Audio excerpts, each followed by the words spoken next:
Kicking off the list at number 10, May Parker, Earth X. Venom from Earth 9997, aka May Parker, is quite unique when it comes to taming the symbiote. In Jim Krueger's Earth X run from 1999, May Parker chose not to keep her fantastic abilities passed on to her a secret. She embraced them, which is something I would do, I think. She was actually trained by Uncle Matt Murdoch that is, to use her spider sense as if it's a radar. Things were going swimmingly until she became the target of the symbiote, the same symbiote that had been used by her father years prior. Peter rejected the symbiote at first, so now it was a little upset, and it swore revenge on the Parkers. It left an older Eddie Brock and made its way to May. Thing is, when the symbiote did bond to May, her spider sense training came in handy, and she was able to subjugate the symbiote and take control. We love a hot start, but it might get worse. And before we continue on with this list, if you want to go ahead and tap the thumbs up, if you want to, no pressure, but it really does help us out quite a bit. You guys are the best. Thank you for your support. Let's get back to this list. Number 9, Kingpin Venom. If I took one look at this guy in real life, I'd probably throw up out of fear. Wilson Fisk, straight out of Earth TRN 421, appeared in the 100th anniversary special Spider-Man issue 1 back in 2014. A rich guy who wants power. Where else to look than to get your fat sausage fingers on a symbiote? That's exactly what Kingpin did. In fact, he upgraded it. That's right, he added techno-organic improvements to the symbiote that gave him access to any and all tech on the planet. And that includes your recently deleted, so you might want to go check those are gone. When Eddie Brock and Peter Parker were duking it out, they both came to a conclusion that they should just destroy the symbiote. But that's when Kingpin came along and kidnapped the two. Great idea, guys, just a little too late. I love Kingpin Venom. When he's chasing Peter down, he's controlling tech and using it against him. It really is the worst case scenario for Pete. Peter managed to escape the beast by luring him into the woods and starting a fire. There he was able to get the symbiote off of him. See, normally forest fires are a thing you try and avoid, but in this case, with the whole tech stuff, I think we can all agree it was Peter's only choice. You get a pass this time, Pete. Number 8, The Punisher.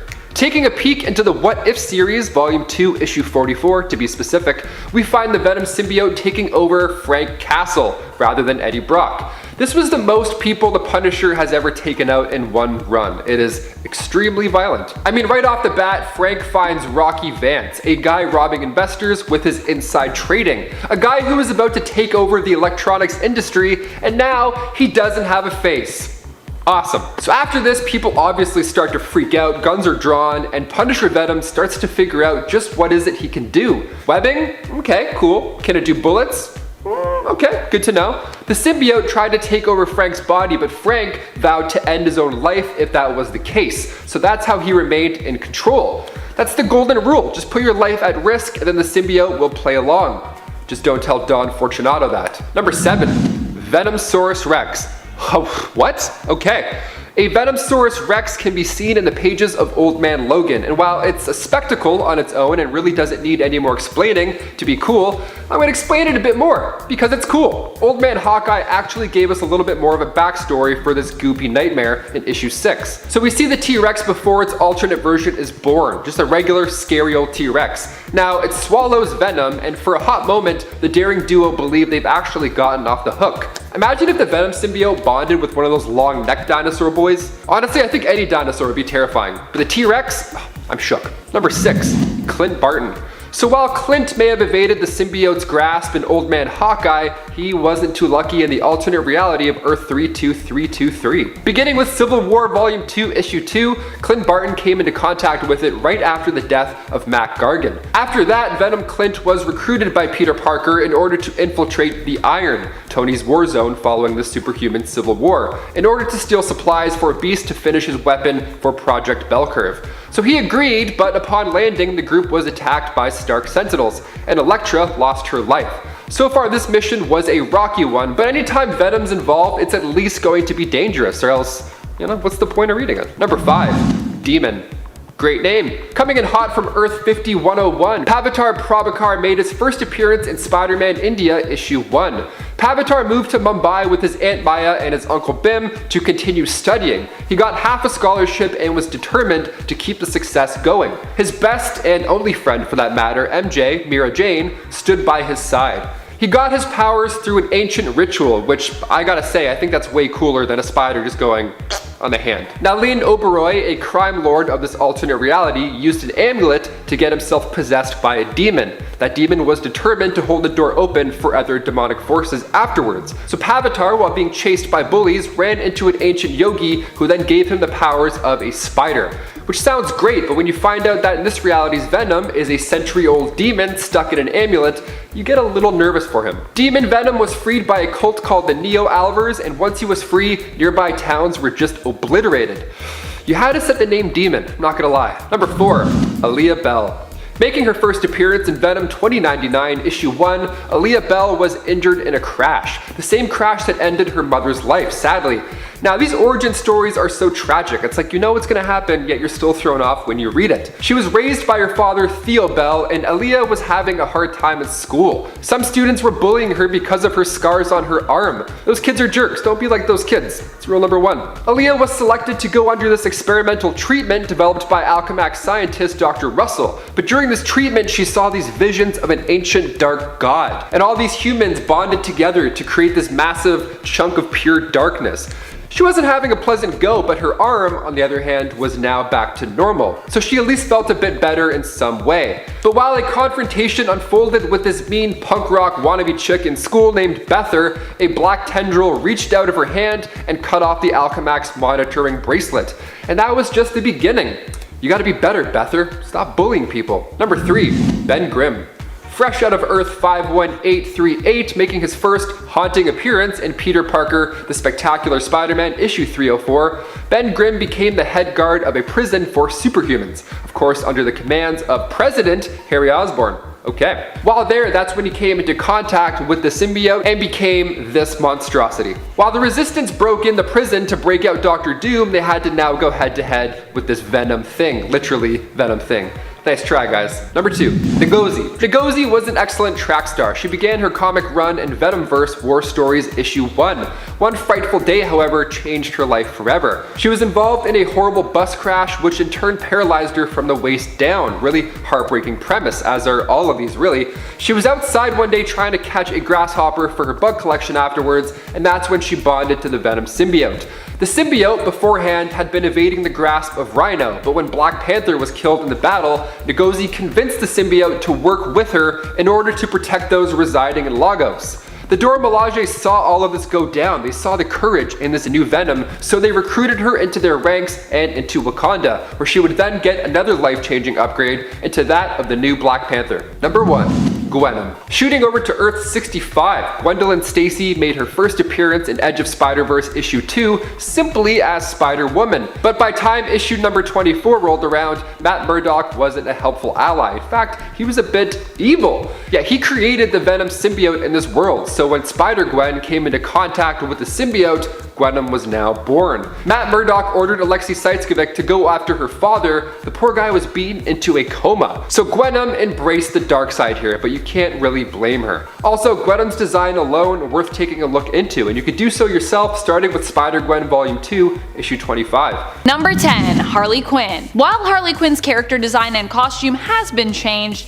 it's pretty similar to a lot of looks we've seen her in the past. Mostly what we're seeing in her new series is a change to art style, and with her new role as Batman's ally and sidekick, a complete shift over to the side of being a hero. Harley is of course still bringing her unique approach to heroism, so don't panic if you are a fan of Harley's wackiness and standout personality. But considering where she came from, being Joker's sidekick, this is a pretty big change to her character as we originally knew her. If you've been out of the comics for some time and aren't quite as well versed in Harley Quinn's history, you might not recognize her in 2021 as she's gone from full villain to full hero. Number 9, Poison Ivy. Over the last few years, Ivy has gotten a few pretty drastic redesigns, so if you are reading her in 2021 from anywhere along her recent history in the past 3 to 5 years, you might be a little confused when it comes to her look and ask yourself, wait a minute, is that Ivy? Also, who's Queen Ivy? We've seen her go from eco-villain to hero and environmental activist and spokesperson to dead to alive, and split down the middle between those two warring personas personas, the villain and the hero, when we literally got 2 Ivies. Then from there she became Queen Ivy and got a complete redesign when it came to her costume. Now she's back to wreaking havoc on Gotham, or is she? Time will tell what alignment we'll see for Ivy in the future. But either way, I'm here for the ride. And friends, before we move on to this next spot, if you are loving this list, if you want to learn about more cool redesigns and updates to characters that we've seen recently, be sure to let us know by giving this video a thumbs up. Especially in the Batverse, I feel like there's so many Bat characters that have been introduced and redesigned. It's awesome. Number 7. Black Mask. Black Mask not only has a new look and redesign, in future state that is, that I must admit is spectacular, but he also got a power upgrade during the Year of the Villain event. Black Mask was given the ability to change his identity with the added upgrade of an identity changing mask, which is pretty powerful. Also, his suits have gotten admittedly a lot more stylish over the past few years. So for those who remember his classic look, Roman Sionis may have the same mask, but the rest of his look also seems to have received an upgrade. Number 6. The Freezes. That's right, not only does Freeze get a new redesign, but he also gets a huge change in the fact that he was joined by his family, becoming a little supervillain fam jam unit all their own. 2 separate units really. In the main continuity, Mr. Freeze was given a serum by Luthor that allowed him to make his long-lasting wish come true. He was able to revive, cure, and become reunited with his frozen love Nora, who also ended up joining him in a life of crime. Yay! However, while it all started out sweet, their reunion would quickly turn sour when Nora became resentful of Victor for making so many choices for her and, in her eyes, trying to control her. Victor blamed the serum for her change of heart, but I mean, who really knows? I feel like Nora's kinda got a bit of a point, even though I feel really bad for Victor in this scenario. In Batman issue 96, we are treated to an alternate Victor Freeze who commits crimes alongside his sons as a little criminal family unit. Super cute. Number 5. Man-Bat. While so many supervillains are getting power upgrades, additional allies, and more horrifying redesigns, Man-Bat is going the other way with it. Man-Bat is Kirk Langstrom, who ends up joining the Justice League Dark and gets a much more adorable character redesign as a result. He looks a lot less monstrous and a lot more humanoid and cute. Kinda geeky. It's great. He even wears a bow tie. Ah! This is likely a redesign meant to symbolize Man-Bat having tackled some of his personal demons and his move more towards a heroic role as opposed to a completely tortured soul and uncontrollable monster. Number 5. Scarecrow. Scarecrow already looked pretty terrifying in the comics, but now he looks intimidating as well. Very intimidating. Not just maniacal and crazed. We got a fresh look at the Scarecrow redesign in previews for Infinite Frontier, and then in all his glory in the actual comic itself in issue 0. Here, a Scarecrow appears to wear a gas mask with straw or sticks coming out of his head, almost like a crown. He is armed with long fingernails or claws at the end of his gloves, evoking a sort of Freddy from Nightmare on Elm Street feel, especially as these claws seem to be directly connected to vials of fear toxin, which have tubes connecting to Scarecrow's headpiece? That's what it looks like to me. I think the idea is possibly that Crane is producing the fear toxin himself from his own mind and sending it down to these vials to be dispersed whenever he manages to scratch an enemy with one of his needle-pointed claws.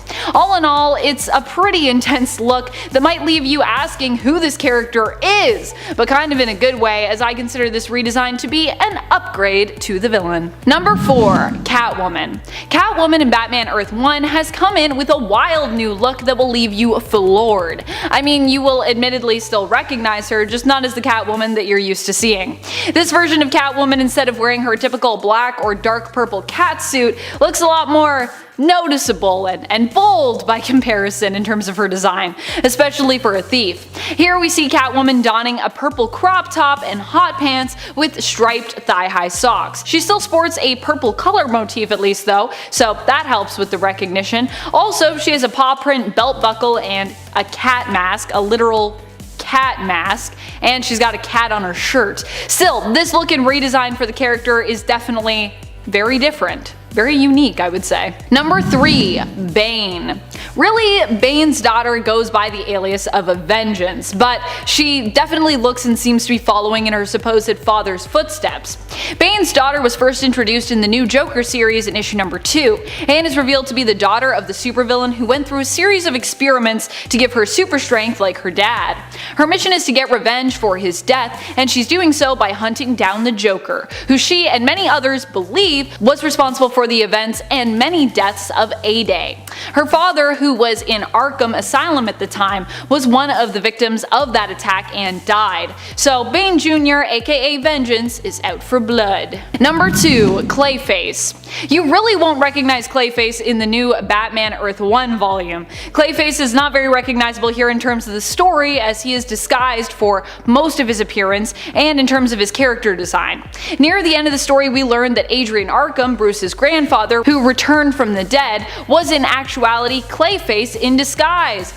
We're all used to seeing more of a giant mud monster when it comes to how Clayface is depicted, but instead, here we get a very kind of, I don't know, smooth looking baldy figure in the end, who appears to really kind of just be a man. Like a man who can shapeshift, but just a guy. Like a guy who, if you saw him on the streets, you wouldn't run in terror from him or anything. You might just notice his skin was like a little odd looking in terms of its texture, but that's about it. Other than that, he looks pretty average. Number 1. Two-Face. The Earth 1 version of Two-Face sees the character completely reinvented in a way you might not have expected, which is what makes it so great. On Earth 1, Harvey and his sister Jessica are working together to clean up Gotham alongside their good friend Bruce Wayne. After Harvey ends up dead, however, Jessica and Bruce are forced to continue their mission to eradicate corruption and crime in Gotham without Harvey, working on in his honor. But Harvey lives on in more than just their intentions. It turns out that Jessica develops a dissociative personality disorder, in essence becoming her brother due to the trauma of his loss. At least that's what it seems like if we had to explain it on paper. Although never explicitly called Two-Face, the duality of this version exists in the goodness of Jessica and the contrasting ruthless aggression of Harvey. Honestly, the story is so good, you really need to check out the new Batman Earth 1 Volume 3, because even knowing where this story goes, even though I just told you that part, it's still an amazingly compelling read, so go read it, even though you kinda know spoilers now. And at 10, Jim Gordon Batman. In the wake of Batman's apparent death against the Joker, plans for a new Batman were discussed, with Powers International laying the groundwork for a Batman-inspired task force. Their first candidate chosen to model this program was Jim Gordon, of course, who was initially hesitant to fill Batman's shoes, but eventually agreed. Going through intense government training and getting surgical muscle implants, Gordon was given the first model of a new Batman robot armor, which he nicknamed Rookie, and took to the streets as the new Batman. By complete chance, he ends up finding Bruce Wayne and informs him that he's taken up the reins as Batman. As Gordon hears several different reports about Bruce Wayne being found dead throughout Gotham, he works with Batman to figure out that a Batman from an alternate dark universe, known as the Batman Who Laughs, is the one responsible. Tracking him down, Gordon seeks help from his estranged son, James Jr. However, another dark version of Batman arrives and introduces himself as the Grim Knight. But it's certainly jarring to see Batman go from like this big bulky hero to the lanky and, sorry to say, old Jim Gordon. He even looks fragile. And at 9, Wonder Girl. Yara Flor from the tribe of Amazons from the Amazon is the new Wonder Woman in Future State, who, in the absence of Princess Diana, came out of obscurity from the heart of the Amazon rainforest in Brazil to protect man's world from the magic that is within it. Yara Flor is a demigod who hails not from the island of Themyscira, but from the Amazon rainforest in South America. She has a faithful winged steed, Jerry, and along with her friend Kapora, a forest guardian spirit, Yara travels to the underworld to rescue one of her Themyscirian sisters from the clutches of Hades, the Olympian god of the dead. Yeah, a sister that she's never even met before. Yara is also an active member of the Justice League, although the new rules of the Justice League forbade fraternization amongst its members as a way to protect them individually and not have to go through the same tragedy that resulted in the dissolution of the previous League formation. Wonder Woman and Superman, John Kent, ended up becoming friends. It's also worth noting that despite always willing to work with her colleagues in the League, she she's not happy to be a part of it. And it ain't Superboy. Now this seems like it's cheating since there are multiple people who use the Superboy mantle. However, the one that had the most makeovers has seemingly been Con-El, otherwise known as Connor Kent, with an E, because they're not cool like I am. If you read one version of Connor and then read a couple series later, you might not realize what's been going on. This man has gone through more looks than any teenager getting ready for a date in a Disney Channel movie. Not to mention the time where he merged with Spider-Man, after Spider-Man somehow defeated him. Superboy was created by Project Cadmus using Kryptonian DNA, intended as a replacement for Superman, who died fighting Doomsday. Artificially aged to his mid-teens and implanted with the equivalent of a high school education, Superboy was set free by the New Boys Legion before he could actually be implemented with safeguards to control him. One of the boys gave him a leather jacket before he set out to the city, where he had his first encounter with a villain when he found Sidearm attempting to steal money from an ATM. But since then, he's gone through like 2 other costumes and a load of different centuries, the most recent version coming from like the 30th century. So, yeah. And it's 7, Hippolyta. Hippolyta is the queen of the Amazons and ruler of Themyscira. She is also the mother of Wonder Woman. In the Harley Quinn animated series, Queen Hippolyta first appears in the episode Bachelorette, after being enslaved by Eris, who takes control of Themyscira and turns it into a spa resort, planning to sell it to Lex Luthor. However, Harley Quinn discovers her plan and along with her friends takes down Eris and saves the queen and Themyscira. To thank them and celebrate their victory, she throws a rager. And in Something Borrowed Something Green, the queen appears as a guest at Poison Ivy's failed wedding to Kite Man and the old Gotham corn factory alongside some of her subjects. But the queen of Themyscira being mind controlled, that seems fairly ridiculous, okay? Even if she was mind controlled by the goddess of Discord, at that point, she might as well have just been able to tell us what games our friends were playing, okay? Harley Quinn, like they discovered her plan and took her down as a part of her bachelorette party for Poison Ivy. But if they could do that, how could Wonder Woman's mother not fight her off? Seems kinda lame. And at 6, Wally West. Wally's lightning color has shifted based on various circumstances before. After escaping the Speed Force, his energy shifted from yellow to white due to his connection to the Speed Force growing stronger. And Wally's lightning later evolved to an indigo blue cosmic energy, and this was most notable when he united with the Mobius chair. Learning his children were inhabitants of a new dark multiverse Earth created by his own fears of losing them, an Earth that Tempest Fugonaut was now tasking him with destroying. Wally spent one last day with his kids, spending a nice dinner with them and giving them one last kiss before deciding to make his move, knowing what needed to be done. So he forced Tempest to promise him to get his kids to the Earth once he acted, leading Wally to sit on the Mobius chair and obtain its knowledge and power. The new godlike Wally just watched stuff and then just kind of destroyed everything.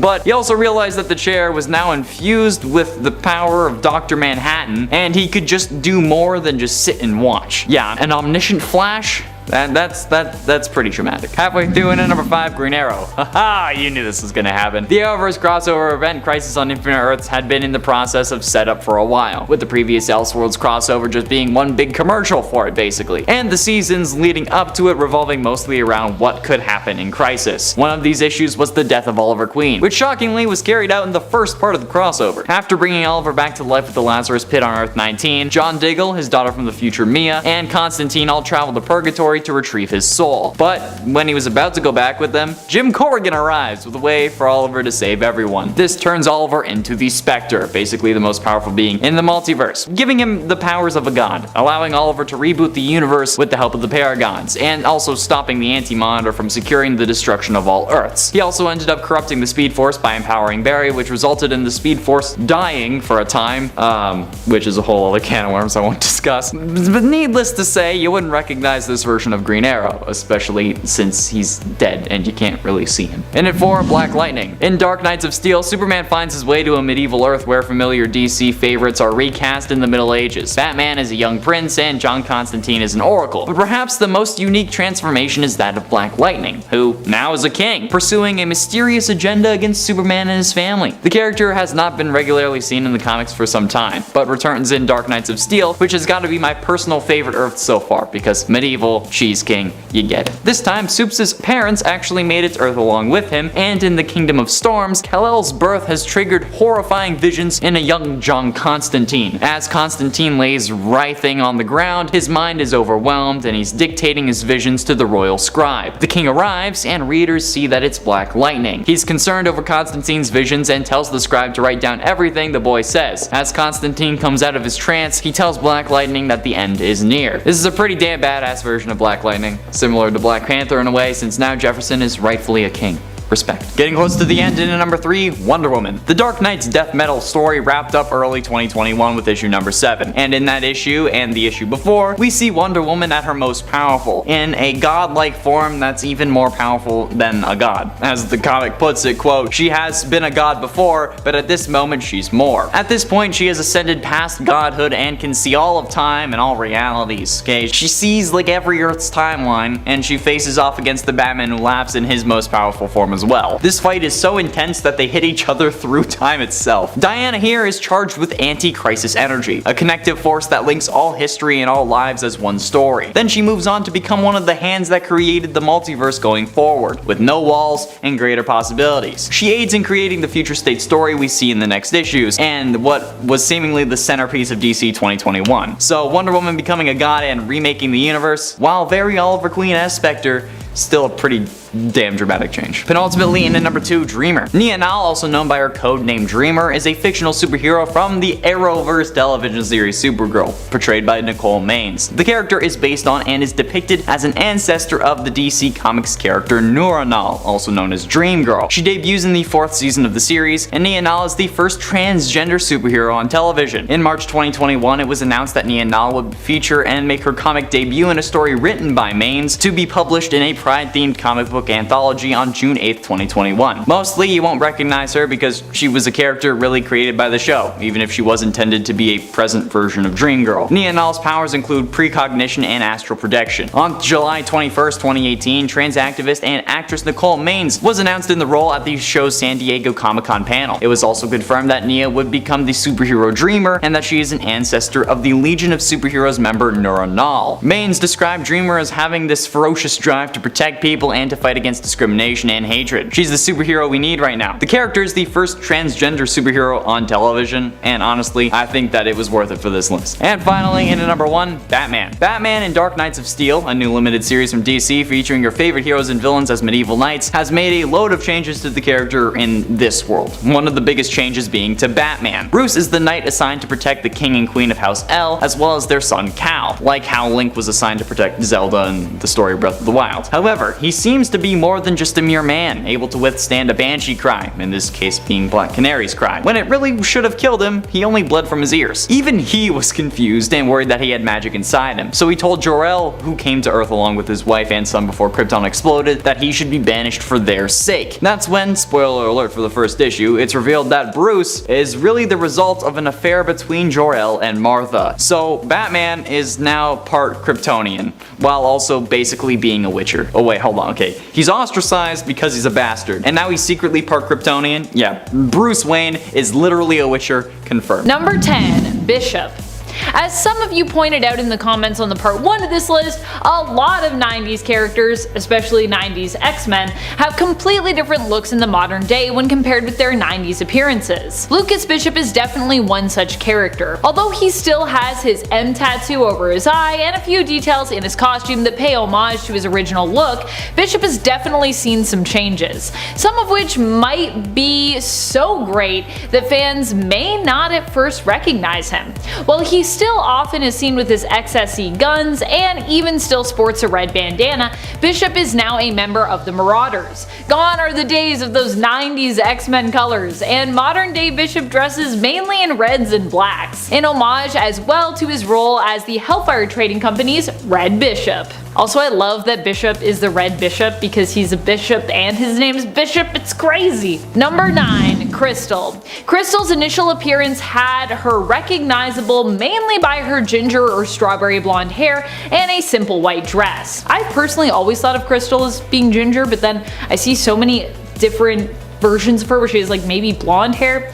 So I don't know, but I've always thought of her as a ginger. She is known for being the younger sister of Medusa, who is the Inhuman Queen and true love of Black Bolt. Crystal has had a few different looks, but generally she has longer ginger hair and is either in a yellow suit or a Fantastic Four suit when she was, you know, on that team. She has been known for dating Johnny Storm, the Human Torch, was once married to Quicksilver and had a daughter with him, and she was even for a time married to Ronan the Accuser. Yeah, it's been an interesting dating history, I feel like, for Crystal. All in all, Crystal has had a sort of wild life, and while her costume has changed gradually, comparing her short blonde-haired self in her yellow and black diamond suit to her first appearance with long ginger-like hair in her white dress, looks like a dress to me, and you might not know it's Crystal at first glance. And friends, if you want even more lists where we talk about all the glow-ups in comics and I guess some of the glow-downs, if that's a thing, be sure to let us know that you love this list by giving it a thumbs up. Number 8. Pyro. Pyro might be sporting a very similar suit when it comes to how he looked in his first appearance, but he also now has a skull tattoo. A full face skull tattoo. And honestly, I have come to love it. Not only that, but this version of Pyro was also originally known as a villain, and like many on the island nation of Krakoa, has been given a new lease on life where he no longer needs to be a villain. Instead, recently, Pyro has exclusively acted as a hero, fighting alongside his shipmates and teammates, the Marauders. During his time with the Marauders team, St. John Allardyce ended up taking refuge with his fellow teammates in a tattoo parlor. A few of them decided to get tats while they were there, Pyro included. He decided to get a full face tattoo, getting a black skull tattooed over top his face. And I gotta say, it's just been growing on me more and more every time I read Marauders. At first, after he got this tat, I was expecting, like so many other Krakoans, that Pyro would end up dying and then being resurrected, erasing the tattoo from his face. After all, who needs tattoo removal when you have resurrection protocols, and mutants dying and returning is no longer really a big deal at all. Although I'm sure the Healing Gardens could remove Pyro's tattoo almost as easily. Still, he hasn't gotten it removed or died and been brought back without it yet, so while you might wonder who that is with the skull face tattoo, it seems that it's becoming part of Pyro's modern day look quite seamlessly. So maybe in 10 years from now we'll be like, oh yeah, it's Pyro because the skull face tattoo. Maybe he'll still have it. Number 7. Flash Thompson, or as he's currently known, Agent Anti-Venom. Still, it's pretty wild to think that Flash Thompson, aka Eugene Thompson, started out as Peter Parker's bully back in the day. Flash has come a long way from being an antagonist to a friend of Peter's to a full-on war hero and later superhero. He's battled alcoholism, became an amputee, and even traveled into space where he fought alongside the Guardians of the Galaxy. If you only knew Flash from his first appearance, or vice versa, you only knew him from modern day comics, you'd probably be shocked to see just how different the character is, how far he has come, and how much he has grown and evolved. He even became such a popular character among fans that he got to join the Resurrection Club, being returned to life recently after dying during the fight against Red Goblin. Number 6. Cable. In recent years, Cable has had a completely new look, considering that his old version died and was replaced with his younger version. Of course, his older version has since returned, but there was a good amount of time there in the comics when you might have been confused as to just who exactly you were reading about. Is Kid Cable meant to be Nathan's son, you might have thought, or is he some like de-aged version of Nathan Summers? Well, the latter is the correct assumption if you made it. Young Cable actually hunted his older self down, in essence completing his time loop. But of course, the old man still existed out there, and if you went to the right point and place in time, he would still be living earlier portions of his life. As such, we were able to bring Old Man Cable back in the comics, and young Cable actually realized that he would also have to leave and let the old man basically take over, as while he thought he knew it all, young and all, that's what young people usually think. They think they know it all. It turns out he still has lots to learn. Honestly though, I love both versions of Cable, and I wish that old Cable could team up with his younger self on more occasions. I want like a Kid Cable and Old Man Cable team up comic. Number 5. Speedball, or as he was known for a good amount of time in the comics, Penance. Robert Baldwin initially got his powers after a lab experiment went awry. After being exposed to extra-dimensional radiation, Robbie found that when he was the target of a certain amount of force, his body would transform. Instead of him being harmed from said blow, he would produce a protective barrier, causing him to become basically like a human bouncy ball. He could use this energy to then shield others, blast opponents, or to even halt speeding projectiles in midair. Speedball would later join the New Warriors. However, later on he would be part of an incident at the center of the First Civil War, where 612 civilians were killed, including 60 children. This would prompt him to change in appearance and in mindset, becoming Penance, a spiky armored version of the character who had internal spikes in his suit to remind him of all the victims lost, as he felt personally responsible for their deaths. Speedball has since returned to his original appearance, but it has taken him time to recover both physically and mentally from his time as Penance. And he's kinda still on that road to recovery. He was Penance for a long time. Number 4. Angel. Angel is another mutant superhero who has gone through a ton of different looks in life. Most notably was his shift from having organic wings to techno-organic wings after he lost his organic wings when he became one of Apocalypse's horsemen. The crazy thing is that while Angel seems to appear as mostly his original version, there are times where you might be confused with him as to who is who, as he seems to kind of alternate right now in modern comics between his original form and his techno-organic form, Archangel. As far as I can tell, this hasn't been fully explained yet in the comics, though it has been acknowledged that this happens in a similar manner to his X-Corp partner, Monet. That is, when he gets more emotional or gets more angry, his techno-organic form seems to come out. This was alluded to at the end of issue 2 of X-Corp, their Hellfire Gala issue. And if there have been more explanations on this and I missed them, please feel free to tell me what issues I should in-depth read, because yeah, I feel like there's little details, but we haven't gotten like a full, here's how it is, let me break it down for you. Number 3. Nick Fury. While Nick Fury does look very different in modern day comics in comparison to classic comics, it is important to note that technically these are 2 different characters. Well, technically these are kind of like 3 different characters. Or 4 different characters. There's a lot of characters. The version of Nick Fury we saw in the MCU was actually inspired by the version of the character from the Ultimate Universe, who, fun fact, was also inspired in terms of appearances by Samuel L. Jackson, the very man who would end up playing him. In fact, a lot of the MCU characterization and even stories are inspired by the Ultimate Universe, the alternate reality of 1610, and the stories that went on there. The original Nick Fury of Earth 616 was actually a white man, but he would inevitably be replaced by a 1610 inspired alternate Fury after the original Nick Fury of 616 ended up kind of being transformed into a Watcher. The 1610 version of Fury and Samuel L. Jackson's take on the character would then be adapted for Earth 616, the main comic book continuity, and that's how we would get Nick Fury Jr., who is the son of the original Nick Fury from the comics and looks a lot like Jackson's 1610 inspired version from the MCU. See what I mean? There's lots of Nick Furies. People are like, Nick Fury changed, and I'm like, Nick Fury didn't change, there's just a lot of characters that came together. Number 2. Beast. Beast is one character that has gone through a massive amount of change since we first met Hank McCoy, the lovable vocabularian, scientist, and the X-Men's most bouncy team member, Beast. Back then, Hank was just a relatively large man with enormous feet and enormous hands, but his mutation continued to progress long after that first appearance, changing when he ended up forced to take a serum that he had created based around the hormone that causes mutation. As such, he mutated even farther, which became permanent after he didn't take the antidote quickly enough to thereafter revert the effects. This meant that Hank was now permanently even more muscular, agile, and now completely covered head to toe in gray fur. From there, his fur would become more blue, and over the years his appearance has become borderline lion-like or even kind of cat-like at times. Number 1. Star-Lord. Considering how much Peter Quill has changed with each era of comics, it could be hard for fans to recognize him in modern day. Once again, his appearance and power levels have changed so much. In his initial appearance compared to his modern look, he's basically unrecognizable. And if we go even farther back to the Peter Jason Quill of the 1970s, the Star-Lord of Earth 791 now, he is completely different. It should be noted though that shortly after the main continuity version was introduced in Thanos issue number 8, which came out in 2004, he was shortly after pretty radically changed when he appeared a few years later in Annihilation Conquest from 2007 to 2008, which is pretty much the version of Quill roughly that we have today.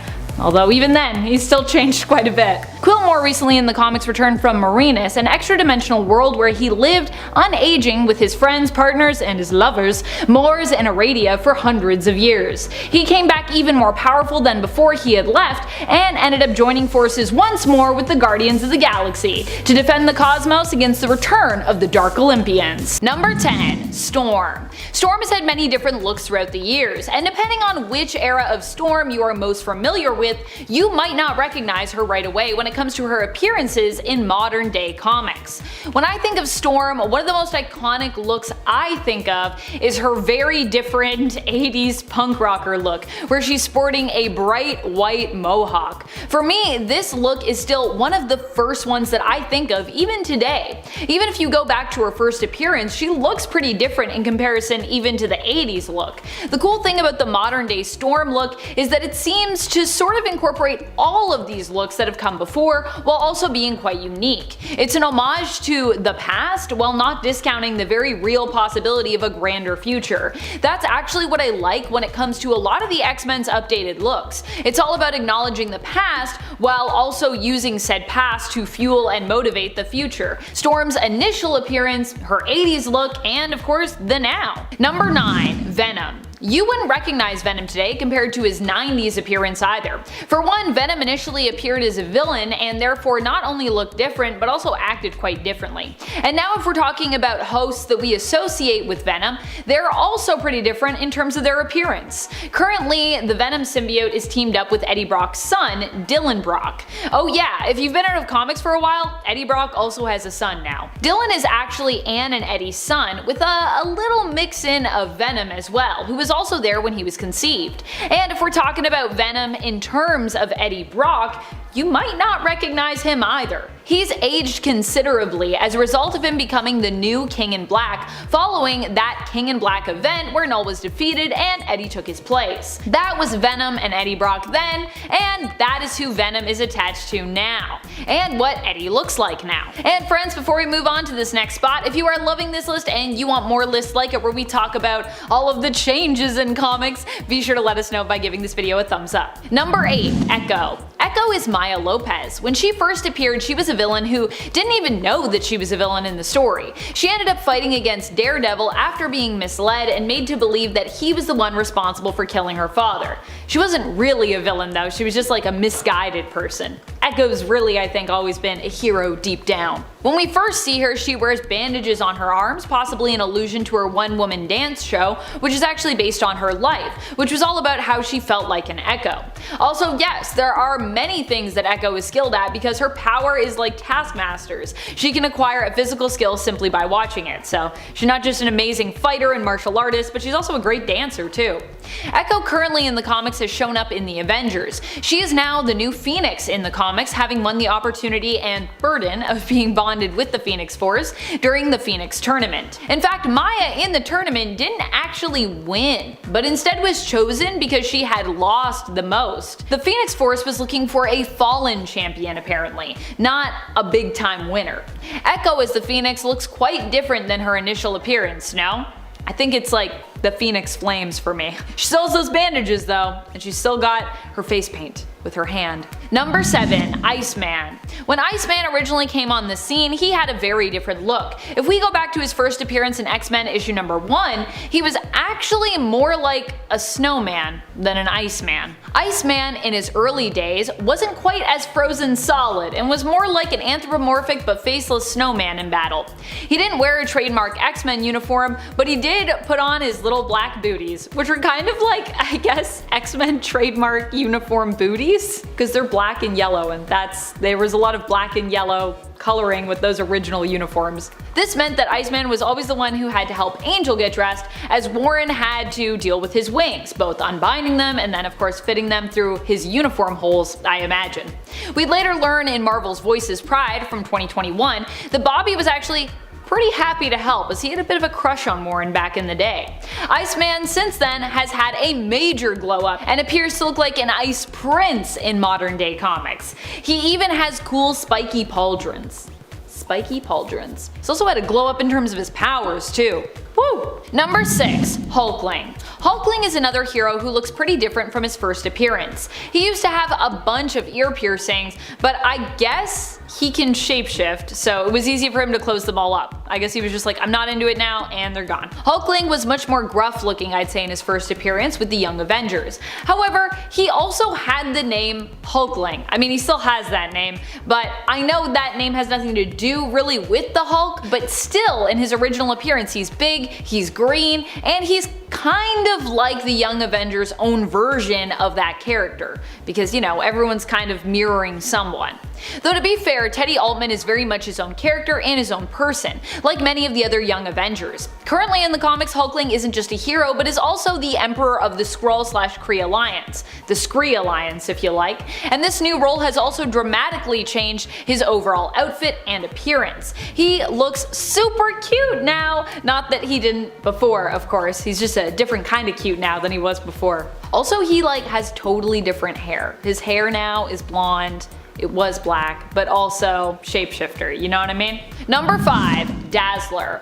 Alison Blair has had a ton of different looks over the years, and there have been countless points in her history when you may have not recognized her. If you've been invested in modern comics for some time, then Alison's current outfit is Dazzler, which she also sported in Way of X issue number 3, the morning after the Hellfire Gala, will likely be recognizable to you. However, if the last time you saw her was in, her own solo series back in the 80s, then you might be confused as to even who this character is. And if you saw her back in 2015 and were familiar with either the present or past appearances of Dazzler, or if you're familiar with that Dazzler, I really doubt that you would recognize her in the present day. There's many times when you'd be like, who is that, depending on which Dazzler you know.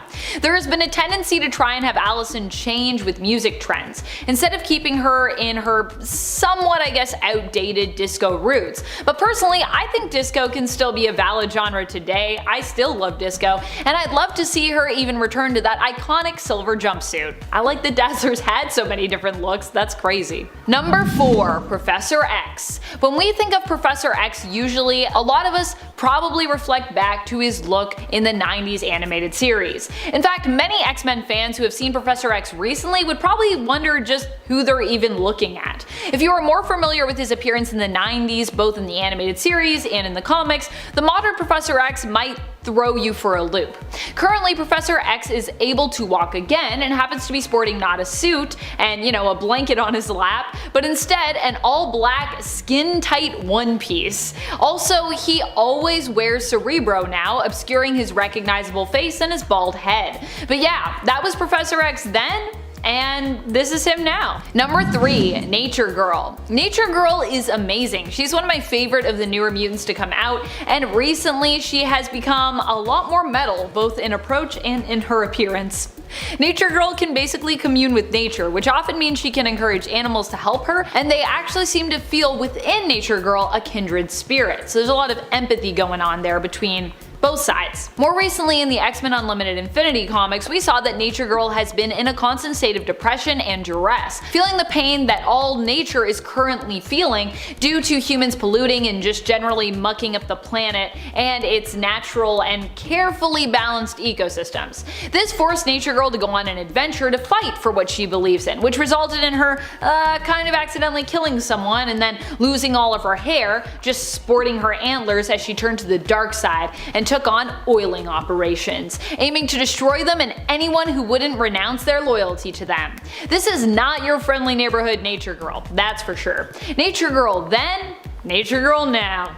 I love her new dark look though. I love both versions of Nature Girl. I think Nature Girl's awesome. Number 2. Captain Britain, or more specifically, Betsy Braddock. Whether we're looking at things from the point of view as the hero mantle of Captain Britain, or looking at it from the character viewpoint of Betsy Braddock, either way, Betsy is looking pretty different now. For a good amount of time in the comics, Betsy was known for looking just like Quanon, because, well, She was kind of in Kwanon's body, or they were kind of fused together at one point.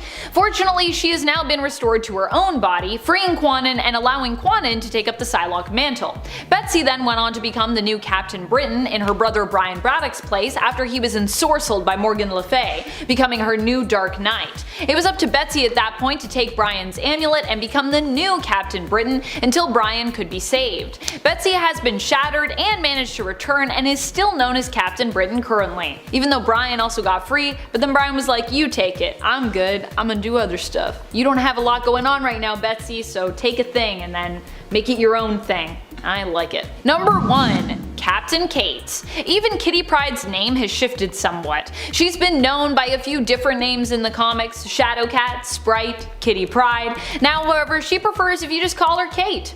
Captain Kate is the Red Queen of the Hellfire Trading Company, and typically dresses in red as such. But not only that, she also typically dresses kind of piratey now. I personally love it. This is because Kate is now also the leader of the Marauders, who have reclaimed this one villainous name and are basically a pirate crew who sail the seas, bringing those mutants to Krakoa who want to be there, but who for one reason or another can't get there. They also help deliver and intercept shipments of goods as necessary. So the whole look really fits with what Kate is up to currently in the comics, but it is very different from her original or even her past looks. Kate before, Kate now. Although I will say that original outfit that she's wearing with like the red vest and like the stripy shirt, I was like, is there already like pirate vibes that were kind of carried over here? I don't know. Number 10. Deadpool. Deadpool has gone through phases where he was fully cured of his power set and even pretty once more in the comics, like back during Daniel Way's Deadpool run, looking completely normal but without his healing factor. But the most startling shift when it comes to Deadpool's appearance has to be between his on-screen adaptations. That's right, we're talking about the comparison between Deadpool's cinematic debut in the X-Men Origins Wolverine film and his own self-titled film franchise. Although oddly enough, both roles feature him played by Ryan Reynolds. The two adaptations could not be more different. Thankfully in Deadpool 2, Wade manages to fix Cable's temporal dial. Using this device to time travel, Wade is not only able to save Vanessa, who initially died at the beginning of that film, but is also able to clean up the timelines by killing the previous version of himself, who is also known as Weapon 11. It should also be noted that in X-Men Origins Wolverine, Deadpool appeared fully as a villain, as opposed to the lovable mess of an anti-hero we've come to know him as within his own film franchise. Number 9. Raquel. I never know how to say this name, but I'm pretty sure it's like Raquel. How do you say Skrull names? That's the question. For some reason, probably because she had been gone so long, Raquel, aka the Skrull Empress, aka Emperor Doric VIII / Hulkling / Teddy Altman's grandmother, was completely unrecognized when she returned. Raquel was revealed to be alive and well, and also sleuthing it up as she impersonated Tynalth the Pursuer, an elite member of the Kree forces. And apparently Raquel had been impersonating Tynalth so long she had in essence created her persona and basically was her. Raquel had actually been plotting and planning in secret, putting in place all the pieces to bring together the Kree and Skrull Empire, uniting them in an alliance in order to ensure her grandson was the one to rule over the now allied empire, as we saw in Empire. That's the name of the event, so not to be redundant. It was an empire, but it's spelled empire with a Y because it's a whole other thing. And yet when she was revealed in that event to be the one revealed as the Skrull pretending to be Tynalth, many Marvel fans actually needed to crack open their comic history books and review just who exactly she was, with many people mistaking her for Veronki, the Skrull Queen. But yes, this is Raquel. She was believed to have died when the Skrull homeworld perished along with her daughter Princess Enel, as their world was devoured by Galactus. She made her first appearance in the Fantastic Four original series in issue 206 and was believed to have perished in issue 257. But she didn't, she was still alive, and then she came back years later and everyone went, who is that? What?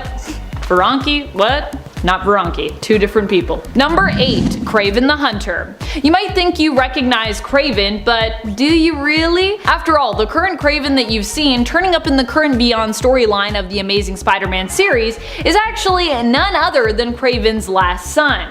Well, his last clone son, anyway. This clone of Kraven was given the name of Last Son after he hunted down all his other brothers, his other clone brothers, who had also been trained by Sergei Kravenov, the Kraven himself. As such, this clone of Kraven was named his true heir, and since then has also taken up the mantle of Kraven the Hunter. So while he may look like Kraven, albeit a younger version of him, this Kraven the Hunter is not actually the original. So I guess this is a character that you would recognize, but in so doing you'd be wrong, which means I guess you didn't really recognize him then, did you? This version of Kraven made his first appearance in the current run of The Amazing Spider-Man, which started in 2018, first appearing back in issue 16 as the Last Son. Number 7. Xemnu. Xemnu made his first appearance in Journey into Mystery in issue number 62. We learned that Xemnu was actually a prisoner and a criminal who was retrieved and accidentally revived by a human and electrician named Joe Harper. Xemnu would go on to become known as Xemnu the Living Hulk, and would also prove to be a powerful cosmic, psionic, and all-around bizarre enemy to the Hulk and the Hulk family in time. Initially, he clashed with the original superhero powerhouse team known as the Defenders. Xemnu in his first appearance has brownish or reddish fur, but currently has reappeared in the comics with white fur, making him look kind of like a space yeti. You may not recognize him because you forgot him, or because he's just so weird, or it could be just because of this change when it comes to, you know, his overall fur color. But yeah, he's got different, I guess he dyed his fur? I don't know. What happened there? Number 6. Norman Osborn. Well, you might currently recognize Norman Osborn in terms of his appearance. When it comes to his actions and his alignment, you might not. And in modern comics, Norman has also gone through a couple dramatic redesigns and makeovers in recent history. At one point, Norman gets plastic surgery to completely change his facial appearance, reinventing himself as Mason Banks and becoming the head of Alchemax. There's even an unmasked point where we were all kind of like, wait, who's that? And then he's like, I changed my face, but it's me, Norman Osborn, aka also Mason Banks. He also has been the head of Hammer and his own Dark Avengers, and for a time posed as their version of Iron Man, tarnishing the mantle of Iron Patriot, and more recently, a depowered Norman bonded with the Carnage symbiote, allowing himself to use the Goblin Serum once more, but ultimately being driven insane by that whole experience and believing himself to actually be prime Carnage host and serial killer Cletus Cassidy. Now sane again, however, and seemingly purified by the Sin Eater, currently in the comics, Norman is on a path of redemption, having gained a new lease on life and being cured of his usual villainous intentions. Or so it would seem. I never trust Norman, but that's what's up currently. Number 5. Galactus. One villain who recently got a very mummy-inspired looking makeover was Galactus during his time in Thor's latest series as written by Donny Cates. Here in the first arc of the 2020 Thor series, referred to as Volume 6 overall of Thor, Thor takes on the immensely powerful cosmic entity known as the Black Winter. Because the Black Winter is so powerful, Thor is forced to team up with Galactus to defeat it. Unfortunately, he also learns that Galactus is actually kind of a herald for the Black Winter. FYI, that is just how powerful of a force the Black Winter is. He has Galactus as a herald. After devouring 5 planets to bolster his own power, Galactus has this power stripped from him by Thor upon this revelation. Thor leaves Galactus drained of the power cosmic, wrinkled, and de-armored, even taking Galactus's helmet as a trophy, using it as the entrance to his throne room. So while you might have recognized him previously, Galactus then got super upgraded and now is very mummified and also very dead. Oof. Number 4. Onslaught. Onslaught initially was a villain with a mysterious background. Despite the fact the powerful villain looked a ton like Magneto and seemed to pack a psionic powerhouse of abilities that echoed an evil Professor X, the character's true identity as really both of those mutants wouldn't be confirmed till after his initial appearance. When Onslaught appeared again, it was in a similar vein, and while the symbol of Onslaught might be similar, this time around when it came to the character's identity, they were even less recognizable, as it was explained that basically all the mutants of Krakoa were, in a way, Onslaught, and that Onslaught was able to exist through their constant resurrections. So while you might recognize the look of Onslaught when they returned, their true identity was even more of a mystery than the first time around, and their final form that we saw during X-Men The Onslaught Revelation was pretty wild as well, getting a bit of an update to match even the current character designs of what an amalgamated Charles and Eric would look like currently. I like that that version of Onslaught has like the black suit now, the tight black suit that Charles wears. It's a look. Number 3, One Below All. I think one of the biggest revelations of modern comics was learning that even a being as good as the One Above All, who is basically considered to be like Marvel God, has a dark side. The One Below All ended up being a major villain in the Immortal Hulk series, and we later learned that their power actually came from one of the most divine and good beings in the Marvel universe, the One Above All. The One Below All is like the Hulk for the One Above All. In other words, their darker and much more destructive other half. So while you might know the One Above All and you might know the One Below All, I bet you'd be surprised to learn that they were actually directly connected to one another. They can't exist without the other, especially given how different in appearance and alignment they both are. But this revelation was also super powerful and fitting for a series that was really all about forgiving and reconciling the darker side of the Hulk, the Hulks, and ultimately of humanity and our own individual selves. After all, we all have like a little bit of a Hulk side to us. Number 2, Killmonger. If you go on far enough back, Eric Killmonger easily becomes one of Marvel's villains you would not soon recognize. And that goes both ways. Whether we're talking about more recent fans looking back in comic history to his first appearance in Jungle Action, volume number 2, or whether we're talking about his initial fans looking at his modern MCU adaptation and comic redesign, which obviously takes inspiration from the MCU version of Eric. Killmonger made his first appearance in the second volume of Jungle Action from the 1970s in issue number 6, and even from that front cover, he just looks like really different. Here, Eric does not sport any self-created bodily scars marking his kills, but instead comes with a lot of spiky accessories, including what appears to be a spike belt, which he uses as a weapon to fight against his foe and his rival, Black Panther. All the spikes. Now he's got scars, but back then he had spikes. Number 1, the leader. I doubt after all this time if the leader even really recognizes himself, considering what he looks like now. Following the events of Immortal Hulk, the leader is left no longer a supervillain, but just a guy. Throughout the course of the series, we saw the leader only grow more evil and more powerful, it seemed. He was eventually basically influenced or possessed by the One Below All, the most powerful of all Hulk-related baddies, and possibly the baddest of the bad just in general. However, after the two beings were separated from one another, Stearns was left as just a man, returned to normal. The Hulk decided to forgive the leader, and he returned back to the Earth with all the other Hulks and Bruce Banner. It's been a long time, but Sam Stearns is no longer the leader, at least not currently in the comics. I mean, he could return to being the leader at some point. Instead, Samuel Stearns is just Samuel Stearns. Number 10, Spider-Woman. Jessica Drew has returned to her more classic look now in the comics, with a few upgrades though, but prior to that she was rocking an entirely new look in the beginning of the current Spider-Woman run. Love it or hate it, I personally loved it, her new inverted black, red, and yellow suit has been retired for now. But let's talk a little bit about the look and where it all came from, yeah? Spider-Woman ended up reaching out to get a new suit made when she decided to take on some bodyguard work to make some cash, and she thought to herself, hey, I can't wear like my regular suit, I'm gonna need a new suit for that. Because being a hero is great and all, but it doesn't really pay, and Jess does have bills to pay and baby Jerry to look after. Although she does have Roger's help, I think children are in most cases a job for 2 salaries in this economy, like minimum.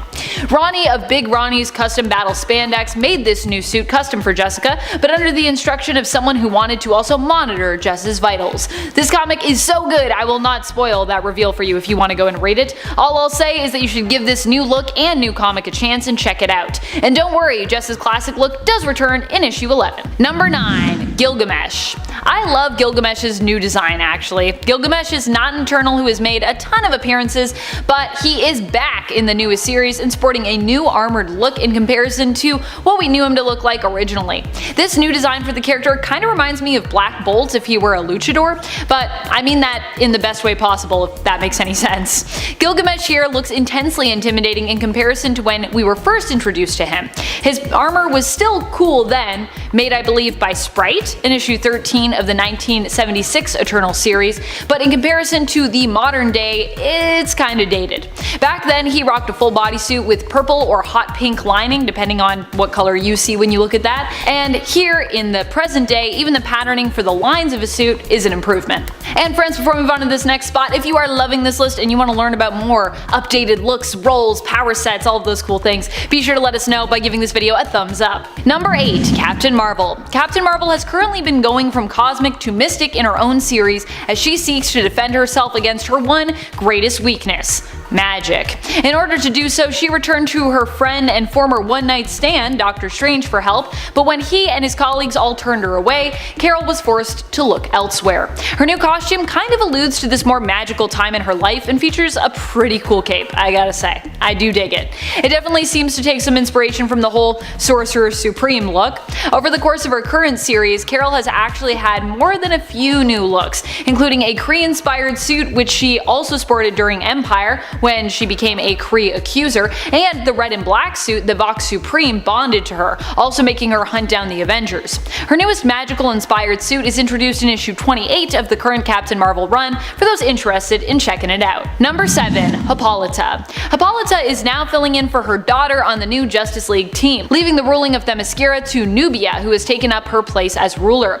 And with this shift, we also have gotten a completely new redesign for Hippolyta. To be honest, I almost didn't recognize her at first myself when I first saw this redesign.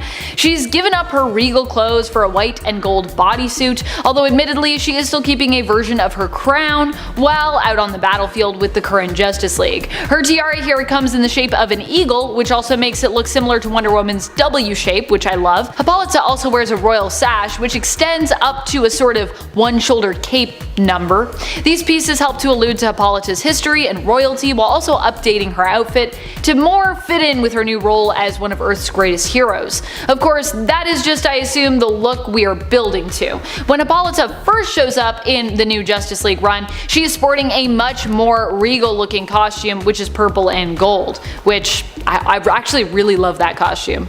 I know we're probably going to this white gold thing, but I really like this purple costume. Number 6. Aquaman. Aquaman's new look just kinda seems to be a nod to Jason Momoa's portrayal and the design for that character. Mainly, his newest costume features green pants, with a belt, with a symbol on it, and, well, I guess tattoos? The other thing you might notice if you are reading the Justice League and checking out Aquaman in there lately is that he's kind of gone back to being a weaker character who's a bit of a joke. Overall, I'm not too sure how I feel about this one. I guess it all boils down with this redesign as to how much you are into Jason Momoa's version and whether or not you like your Aquaman to be more powerful or less powerful. Someone throw some water on that Aquaman. He's dying. Number 5. Leanne Harper. Leanne Harper has returned to us in the comics as one of Catwoman's group of street kids, if you can believe it. In DC Festival of Heroes, the Asian celebration out of 2021, Leanne makes a triumphant return to the comics. Here she sports dyed blue hair and calls herself Shoes. She doesn't remember her childhood or who her real parents are. She just remembers one evening where her mom, Cheshire, carried her to safety and her mom's mask. I don't think she even really knows who Cheshire is, it seems, at least in this story. I don't even know if she knows that that was her mom. It's all a little unclear. In the story Masks, this single memory and the mask that she saw in it inspires her to become a hero herself. Attempting to remake the mask from her dreams, she takes up the mantle Cheshire Cat. The last time we knew Leanne, she was just a child. She was believed to have died at a young age, but it seems that she somehow survived and now suffers from amnesia in regards to her childhood. It'll be really cool to see how that develops and where Leanne shows up in the comics. I'm excited for it. Number 4. Brew. I love Brew, and I am so happy he's gotten such a boost to his power levels. Brew is one of the alien mutants to have joined the X-Men. He was found by them as a young, abandoned brood. He was considered defective by his kind. Normally, these kinds of brood that are born into the world are killed, but because populations were so low at the time, he was spared. What was wrong with Brew in the brood's eyes? What makes him a mutant? He's capable of kindness and compassion. Brew's mutant power as a brood is basically friendship, which admittedly on paper sounds kinda lame, even though I personally love it. But after a run-in with the Brood, who were chasing down their king egg, Brew ended up becoming their new ruler and king when he ate said egg. Meaning that now, yes, he is in charge of all of the Brood in the cosmos, which is pretty impressive. So you might recognize him in terms of his overall look, but you might not recognize him in his new role as king when you see him in the comics. But get ready to, because that's happening. That happened. It's great. To read about when this development took place, check out issue 9 of the 2019 X-Men run. And if you want to sort of see the beginning of that, you might want to also check out issue 8. 8 and 9 basically. Number 3, Wonder Woman. Wonder Woman has been through quite a journey in the comics that started back in 2020. She was one of the heroes to go up against both the Batman Who Laughs and his master Perpetua, his sort of master. And Wonder Woman got Perpetua's powers not only once but twice during the Dark Knight's death metal event. Although the first time around she failed in being able to confidently use them to save everyone, the second time around she made sure to intercept those powers before they could move into the Batman Who Laughs, who is currently in an alternate Batman Dr. Manhattan body and known as the Darkest Knight. The second time around, Wonder Woman managed to use these powers to defeat the villains and rebuild the universe, winning the day for our heroes and giving us a glimpse into the future to come in Future State. Wonder Woman now has basically become one with the cosmos, and for her good deeds was granted a nice long cosmic nap by the hands. How nice. We could all use a long cosmic nap, could we not? I know I could. I could definitely use that. Take me to space and let me sleep along the stars. That'd be great. Number 2, Captain Kate. Call Me Kate is the new tagline for Kitty Pryde as she reclaims the mutant team name Marauders and sets sail as their leader in the group book Marauders, which primarily centers around Kate, Emma Frost, and Storm. Seriously? I love this book. It is so good. Becoming a captain and the new Red Queen of the Hellfire Trading Company inspired Kate to take up an entirely new look, which means that you might not recognize her if you were just picking up a random issue of Marauders or gazing at one of its covers. Personally, this is a look that I think is worthy of all of the cosplays. Everyone must become Captain Kate now. Number 1, Roy Harper. You might not recognize Speedy if you see him anywhere recently in the comics, especially as the last time we saw him in the comics, he was killed by Wally West in Heroes in Crisis, so he was looking pretty dead. And he remained kinda dead even when Batman as a Black Lantern revived him and many others during the events of Dark Knight's death metal. Green Arrow's companion is now becoming more cosmic than ever as he becomes more associated with the Green Lantern's world, becoming himself a Black Lantern. How or why did this happen? Well, it's a bit of a mystery. Roy was being attacked by new villain Extract, who claimed that Roy didn't belong in this world. During this attack he was knocked out, and when Roy came to, he found himself with a Black Lantern ring in a Black Lantern uniform, learning that alternate energy construct versions of himself were the ones who had come to his rescue and saved him. And then he kind of also learned sort of why he was a Black Lantern, sort of. Has to do with Darkseid. You should check it out. It's a cool thing. It's a cool thing that's happening, and I'm interested to see where it goes. I think it's gonna lead us to Leanne too. Yes, father and daughter reunited.